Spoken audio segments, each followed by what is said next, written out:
Me toca algo que pensé que iba a ser más fácil, que es presentar a la última persona que va a subir a este escenario hoy. Pensé que iba a ser más fácil porque lo conozco hace un montón y pensé que iba a ser muy sencillo pensar en cómo presentarlo. Y mientras pensaba hoy durante el día cómo presentarlo, en un momento no sabía cómo hacerlo, entonces fui, me acerqué y le digo, te tengo que presentar en un rato, ¿cómo lo hago? Y entonces me dijo algo que seguramente él no quiere que yo diga, pero lo voy a decir, y es, presentarme como la persona más influyente que haya dicho algo en los últimos 10 años. Yo creo que es verdad, porque aparte de creerlo realmente, pues lo escuché muchas veces hablar, es un amigo y es alguien a quien admiro y creo que es alguien a quien vale la pena escuchar. Entonces, quiero invitarlo a Víctor Mochkovsky. Que acaba de decir que no va a pasar. Puedo leer lo que dice acá, pero no, vos lo haces mejor. Vení, por favor, Víctor, y quiero un gran aplauso.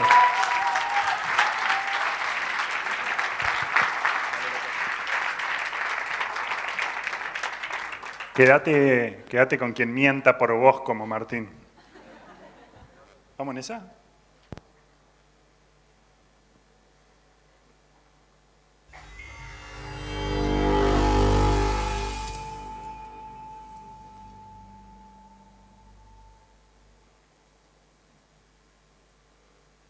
Estamos en el año 2324. Vemos a un joven que al final de la tarde, volviendo a su casa, acaba de escuchar algo que no sabía y que lo conmovió profundamente. Lo invaden muchas preguntas, mucha curiosidad. ¿Cómo puede ser? Y al llegar a su casa corre a su madre. Mamá, acabo de escuchar que en un momento de la historia la humanidad estuvo al borde de la extinción. ¿Eso es verdad? La madre deja su tarea, mira a su hijo con cariño, lo invita a acercarse y le responde: sí, hijo, estuvimos a punto de desaparecer. Estábamos haciendo que desaparezca gran parte de la vida en la Tierra. Fue el momento más duro, más difícil, más desafiante de toda la presencia de la humanidad en la Tierra. ¿Pero eso cuándo fue? Eso fue hace 300 años. Entre el 2020 y el 2030. Hoy a esa década le llamamos el Gran Giro. ¿Pero cómo el borde de la extinción? Sí, ya sé, a mí también me cuesta creerlo. Pero en esa década pasó de todo. Los 2020 empezaron con una pandemia que paralizó al mundo. Y se vivía la peor crisis climática.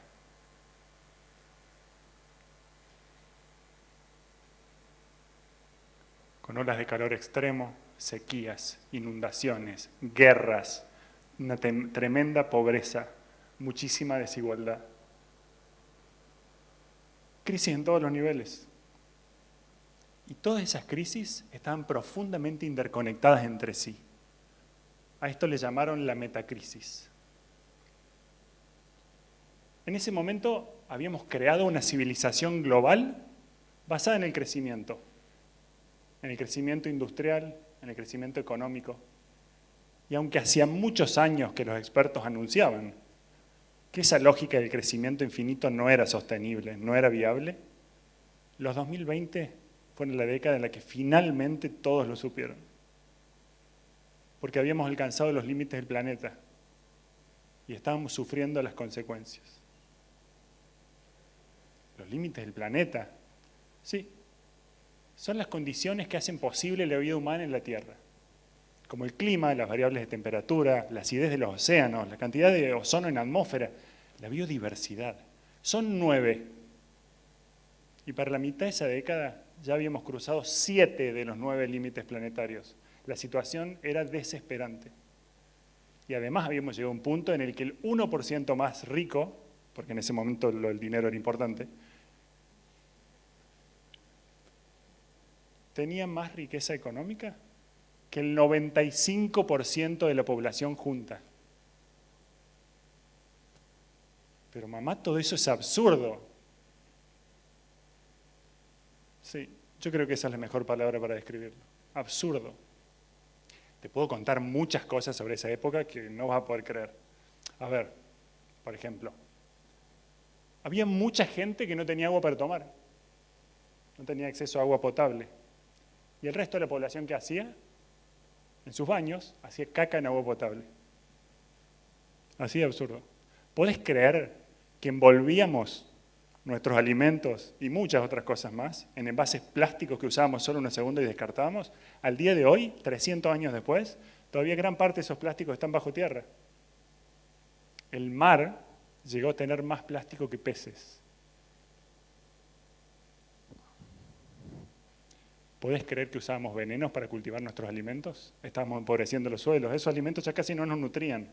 ¿Podés creer que las personas que criaban, que cuidaban, que sanaban, que educaban, eran algunas de las que menos valorábamos?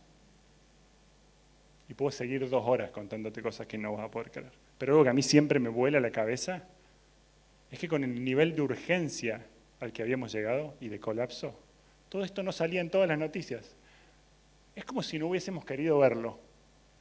Es más, a las personas que alertaban sobre esto, les decíamos que exageraban, las rechazábamos. Les decían que eran mala onda.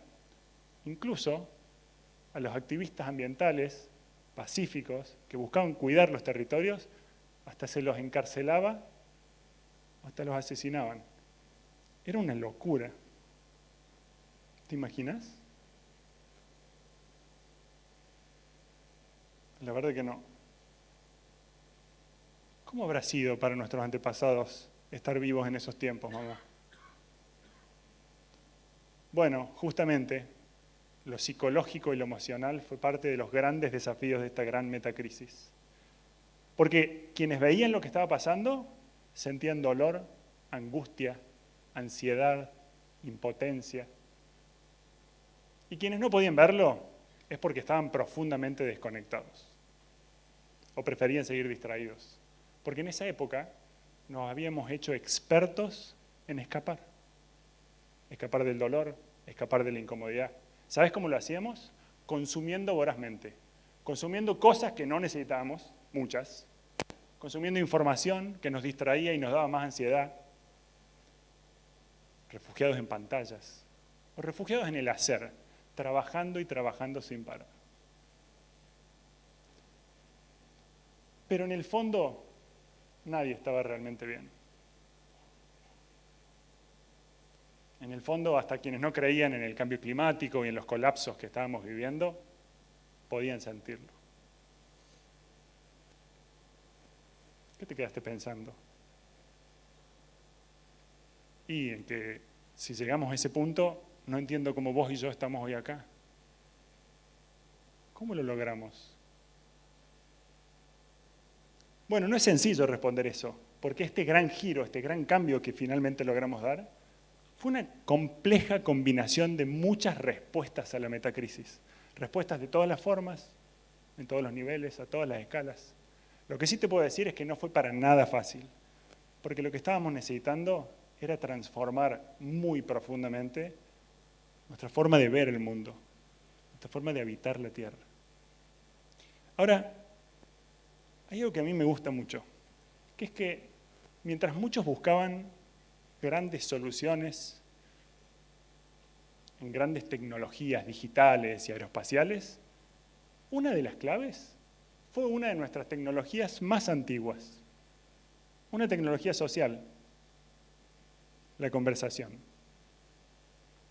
Para vos ahora es muy natural, pero en aquel entonces hablábamos mucho, pero ya casi habíamos olvidado cómo realmente conversar. Y esto es porque durante muchos años habíamos priorizado todo lo individual. Y cuando todo estuvo colapsando, no tuvimos otra opción que volver a ejercitar lo colectivo, lo comunitario, la colaboración, la conversación. El gran giro se gestó en espacios de conversación sobre nuestro dolor por el mundo. Porque la realidad nos dolía y el miedo nos paralizaba. Pero cuando pudimos hablar de ello, pudimos trascenderlo. Y estos espacios de encuentro fueron fortaleciendo comunidades. Comunidades en las que la gente se empezó a encontrar, a imaginar otros futuros posibles, a contarse nuevas historias. Y cada vez más personas se empezaron a preguntar, ¿qué es lo que yo quiero hacer realmente? Y empezaron a contarse nuevas historias, empezaron a descubrir que en las grietas de los sistemas que se desmoronaban, en esas grietas de los sistemas que colapsaban, había hermosas posibilidades para usar su creatividad y su talento para crear algo mucho, mucho mejor.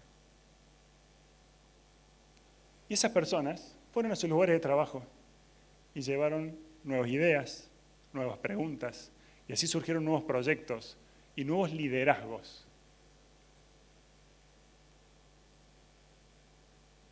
Esos nuevos liderazgos encarnaron nuevas empresas y nuevos proyectos que sanaban y que regeneraban todo lo que habíamos destruido.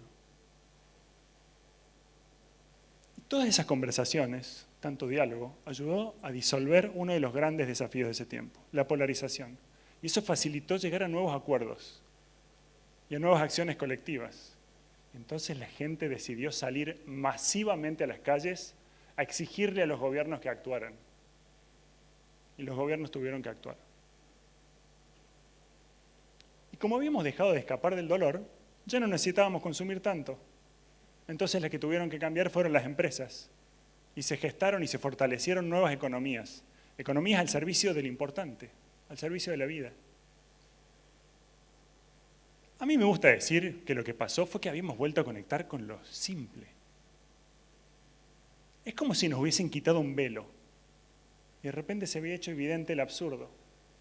Y ahí no hubo vuelta atrás.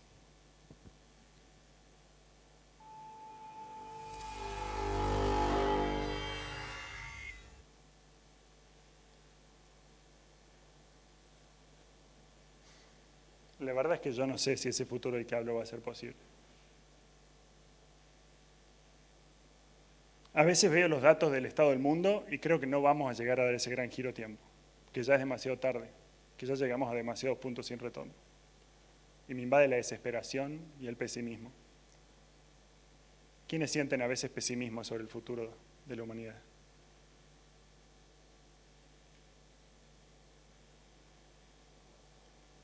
Y a veces me pasa que por los proyectos en los que trabajo y la increíble red de personas talentosas e inspiradoras con las que tengo la suerte y el privilegio de colaborar todos los días, creo que sobran las posibilidades de reinventarlo todo. Me invade la esperanza y el optimismo. ¿Quiénes son optimistas?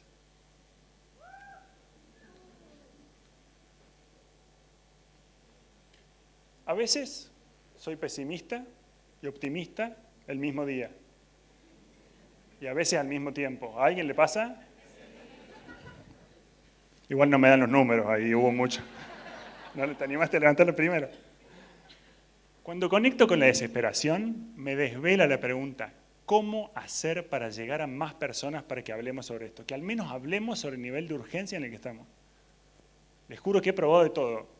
Mi nivel de desesperación llega al punto en el que estoy a esto de inventar una historia de un diálogo entre una madre y un hijo dentro de 300 años, ir a un escenario, contarlo, a ver qué pasa si funciona.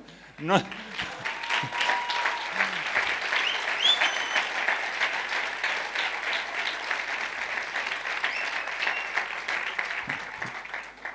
No sé si puede funcionar, pareciera que a veces sí, pero lo que sí creo es que ese gran giro, así le llama la activista y autora Joanna Macy, ese gran giro se puede gestar a partir de grandes giros individuales. Mi gran giro comenzó hace unos 15 años. En ese momento yo era gerente regional de una empresa norteamericana de marketing digital. Estaba a cargo de un gran equipo que yo había gestado, yo había liderado, iniciado y liderado las operaciones en Argentina para esta empresa. Trabajábamos con todas Fortune 500, es decir, todas de las empresas más grandes del mundo. Estaba a cargo de un equipo grande, ganaba muy bien, estaba muy cómodo, me gustaba lo que hacía, Hasta que un día me hice una pregunta que para mí lo cambió todo. ¿Al servicio de qué está mi talento?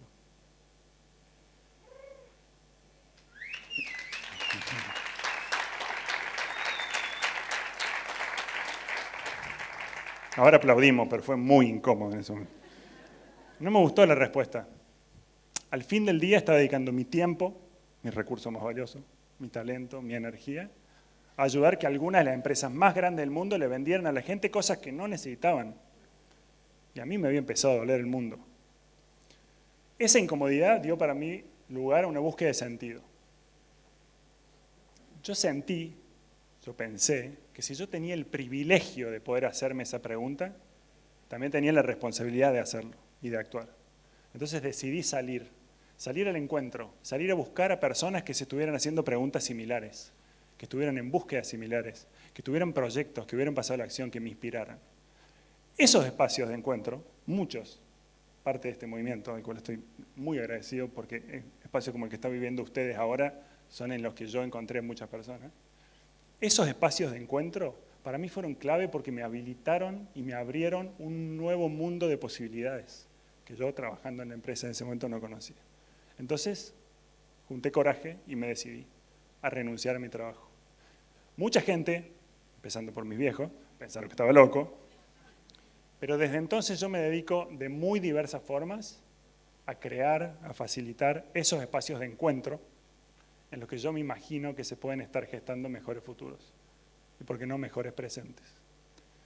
En los últimos 15 años he creado y facilitado encuentros para líderes empresariales, para universidades, para organizaciones sociales internacionales, para estudiantes, desde experiencias en la naturaleza hasta grandes eventos, desde talleres de innovación corporativa hasta una diplomatura universitaria en nuevas economías.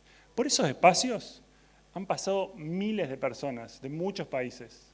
¿Y saben qué es lo que veo? Una y otra vez, lo que veo son personas en búsqueda, personas que sienten esa incomodidad, personas que quieren ser parte de algo mayor, que quieren dedicar su talento al servicio de crear algo nuevo, algo mucho mejor, porque podemos hacerlo. Pero muchas veces no saben cómo, y lo que necesitan es encontrarse. Desde la joven activista que lucha para que no se contamine el mar, hasta el gran empresario que al fin del día quiere una buena vida para sus hijos, necesitan espacios de encuentro. Muchas veces no saben que los necesitan, o creen que, bueno, juntarse a conversar puede no ser valioso, pero luego se agradecen haber participado. Veo personas que necesitan hablar de lo que les pasa, de lo que les duele, de lo que les importa. Personas que necesitan tener otro tipo de conversaciones, hacerse otras preguntas. Lugares donde encontrar experiencias y a otras personas que les inspiren, como a mí me inspiraron esos espacios. Lugares donde encontrar pistas de cómo puedo encontrar sentido a mi hacer, a mi tiempo, a mi talento. Lugares donde volver a ejercitar la imaginación. Lugares donde encontrar sentido. Eso. Quizás vos ya tengas lugares así. Quizás eso es lo que viniste a buscar acá. Quizás eso es lo que encontraste aquí. Te invito a salir al encuentro, salir a buscar esos espacios colectivos a donde podemos encontrar sentido y ponernos al servicio de lo que este mundo está necesitando. La cofundadora del Yunus Social Business, junto con Mohamed Yunus, para quien lo conozca, una organización muy relevante en empresas de impacto, de empresas sociales, dice que, y hay muchos desperdicios en estos tiempos, ¿no? Pero ella dice que el gran desperdicio de nuestro tiempo es el talento. Millones y millones de personas que podrían estar haciendo poderosísimas contribuciones al bien común y a que vivamos en un mundo mejor, y no lo están haciendo. Salgamos al encuentro. Yo imagino un futuro repleto de espacios de encuentro, de conversación, de búsqueda de sentido colectiva, de imaginar otros futuros. Y yo quiero seguir estando al servicio de crear esos espacios. Vos, ¿al servicio de qué futuro querés estar? Nuestra casa está en llamas. Es urgente que dejemos de escapar y que volvamos a conectar. Gracias.